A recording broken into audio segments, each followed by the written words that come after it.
गणेशाय नमः। श्री शिव महापुराण का विदेश्वर संहिता का अध्याय 3 एवं 4।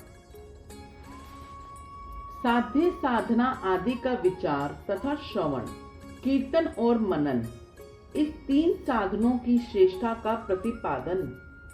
व्यास जी कहते हैं, सूत जी का यह वचन सुनकर वह सब महर्षि बोले, अब आप हमें वेदांत सार स्वरूप अद्भुत शिव पुराण की कथा सुनाइए। सूत जी ने कहा, आप सब महर्षिगण रोग शोक से रहित कल्याणमय भगवान शिव का स्मरण करके पुराण प्रवर शिव पुराण की जो वेद से सार तत्व से प्रकट हुआ है कथा सुनिए। शिव पुराण में भक्ति, ज्ञान और वैराग्य, इन तीनों का प्रीति पूर्वक ज्ञान किया गया है और वेदांत वेद सत्सतु का विशेष रूप से वर्णन है। इस वर्तमान कल्प में जब सृष्टि कर्म आरंभ हुआ था, उन दिनों 6 कुलों के महर्षि परस्पर वाद विवाद करते हुए कहने लगे, अमुक वस्तु सबसे उत्कृष्ट है और अमुक नहीं है। उनके इस विवाद ने अत्यंत महान रूप धारण कर लिया। तब वे सब के सब अपनी शंका के समाधान के लिए सृष्टिकर्ता अविनाशी ब्रह्मा जी के पास गए और हाथ जोड़कर विनय भरी वाणी से बोले, प्रभु, आप संपूर्ण जगत को धारण पोषण करने वाले तथा समस्त कारणों के भी कारण हैं। हम यह जानना चाहते हैं कि संपूर्ण तत्वों से परे पर पुराण पुरुष कौन है। ब्रह्मा जी ने कहा, जहां से मन सहित वाणी उन्हें ना पाकर लौट आती है तथा जिनसे ब्रह्मा, विष्णु, रुद्र और इंद्र आदि से युक्त ये संपूर्ण जगत समस्त भूतों एवं इंद्रियों के साथ पहले प्रकट हुआ है, वे ही ये देव, महादेव, सर्वज्ञ एवं संपूर्ण जगत के स्वामी हैं। यही सबसे उत्कृष्ट है। भक्ति से ही इनका साक्षात्कार होता है, दूसरे किसी उपाय से कहीं इनका दर्शन नहीं होता। रुद्र, हरि, हर तथा अन्य देवेश्वर सदा उत्तम भक्ति भाव से उनका दर्शन करना चाहते हैं। भगवान शिव में भक्ति होने से मनुष्य संसार बंधन से मुक्त हो जाता है। देवताओं की कृपा प्रसाद से उनमें भक्ति होती है और भक्ति से देवता का कृपा प्रसाद प्राप्त होता है। ठीक उसी तरह जैसे जहाँ अंकुर से बीज और बीज से अंकुर पैदा होता है, इसलिए तुम सब ब्रह्म ऋषि भगवान शंकर का कृपा प्रसाद प्राप्त करने के लिए भूतल पर जाकर वहां सहस्त्र वर्षों तक चालू रहने वाले एक विशाल यज्ञ का आयोजन करो। इन यज्ञपति भगवान शिव की ही कृपा से वेदों विद्या के सारभूत साध्य साधन का ज्ञान होता है। शिव पद की प्राप्ति ही साध्य है, उनकी सेवा ही साधन है तथा उनके प्रसाद से जो नित्य आदि फलों की ओर से निस्पृह होता है, वही साधक है। वेदोक्त कर्म का अनुष्ठान करके उसके महान फलों को भगवान शिव के चरणों में समर्पित कर देना ही परमेश्वर पद की प्राप्ति है। वही सालोक्य आदि के कर्म से प्राप्त होने वाली मुक्ति है। उन पुरुषों की भक्ति के अनुसार उन सबको उत्कृष्ट फल की प्राप्ति होती है। उस भक्ति के साधन अनेक प्रकार के हैं, जिनका साक्षात महेश्वर ने ही प्रतिपादन किया है। उनमें से सारभूत साधन को संक्षिप्त करके मैं बता रहा हूँ।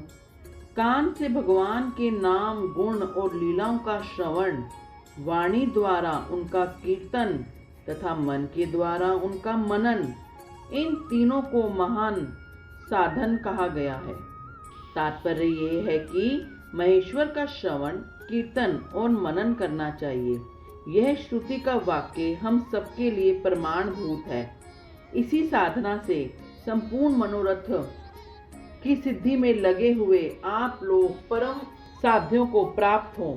लोग प्रत्यक्ष वस्तुओं को आँख से देखकर उसमें प्रवृत्त होते हैं, परंतु जिस वस्तु का कहीं भी प्रत्यक्ष दर्शन नहीं होता उसे श्रवण नेन्द्रियों द्वारा ज्ञान सुनकर मनुष्य उसकी प्राप्ति के लिए चेष्टा करता है। अतः पहला साधन श्रवण का ही है। उसके द्वारा गुरु के मुख से तत्व को सुनकर श्रेष्ठ बुद्धि वाला विद्वान पुरुष अन्य साधन कीर्तन एवं मनन की सिद्धि करे। क्रमशः मनन पर्यंत इस साधन की अच्छी तरह से साधना कर लेने पर उसके द्वारा सालुक्य आदि से कर्म से धीरे धीरे भगवान शिव का संयोग प्राप्त होता है। पहले सारे अंगों के रोग नष्ट हो जाते हैं, फिर सब प्रकार का लौकिक आनंद भी विलीन हो जाता है। भगवान शिव की पूजा, उनके नामों के जप तथा उनके गुण रूप विलास और नामों का युक्ति परायण चित्त के द्वारा जो निरंतर परिशोधन या चिंतन होता है उसी को मनन कहा गया है। यह महेश्वर की कृपा दृष्टि से उपलब्ध होता है। उसे समस्त श्रेष्ठ साधनों में प्रधान या प्रमुख कहा गया है। सूत जी कहते हैं, मुनीश्वर, इस साधन का महात्म्य बताने के प्रसंग में मैं आप लोगों के लिए एक प्राचीन वृतांत का वर्णन करूंगा, उसे ध्यान देकर आप सुने। पहले की बात है, पराशर मुनि के पुत्र मेरे गुरु व्यास देव जी सरस्वती नदी के सुंदर तट पर तपस्या कर रहे थे। एक दिन सूर्य तुल्य तेजस्वी विमान से यात्रा करते हुए भगवान सनत कुमार अकस्मात वहां पहुंचे। उन्होंने मेरे गुरु को वहां देखा। वे ध्यान में मगन थे। उससे जगने पर उन्होंने ब्रह्मपुत्र सनत कुमार जी को अपने सामने उपस्थित देखा। देखकर वे बड़े वेगस उठे और उनके चरणों में प्रणाम करके मुनि उन्हें अर्घ्य दिया और देवताओं के बैठने योग्य आसन भी अर्पित किया। तब प्रसन्न हुए भगवान सनत कुमार विनीत भाव से खड़े हुए और व्यास जी से गंभीर वाणी में बोले, मुने, तुम सत्य वस्तु का चिंतन करो। वह सत्य पदार्थ भगवान शिव ही है जो तुम्हारे साक्षात्कार के विषय होंगे। भगवान शंकर का श्रवण, कीर्तन, मनन, ये तीन महत्तर साधक कहे गए हैं। ये तीनों ही वेद मत हैं।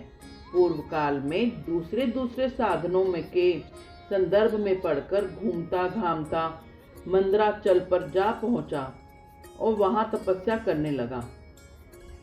तदंतर महेश्वर शिव की आज्ञा से भगवान नंदीकेश्वर वहां आए।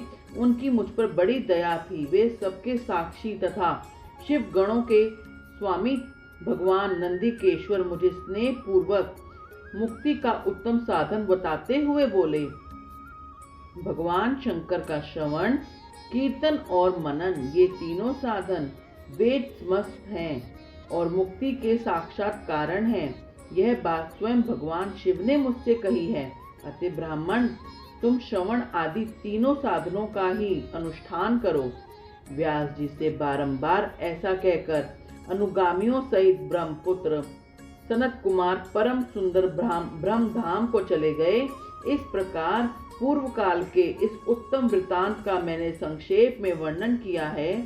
ऋषि बोले, सूत जी, श्रवण आदि तीन साधनों को आपने मुक्ति का उपाय बताया है, किंतु जो श्रवण आदि तीनों साधनों में असमर्थ हो वह मनुष्य किस उपाय का अवलंबन करके मुक्त हो सकता है? किस साधन भूत कर्म के द्वारा बिना यत्न के ही मोक्ष मिल सकता है? ओम नमः शिवाय। श्री वेदेश्वर संहिता अध्याय 3 और 4 समाप्ति। ओम नमो शिवाय। बोलो हरि ओम नमो शिवाय।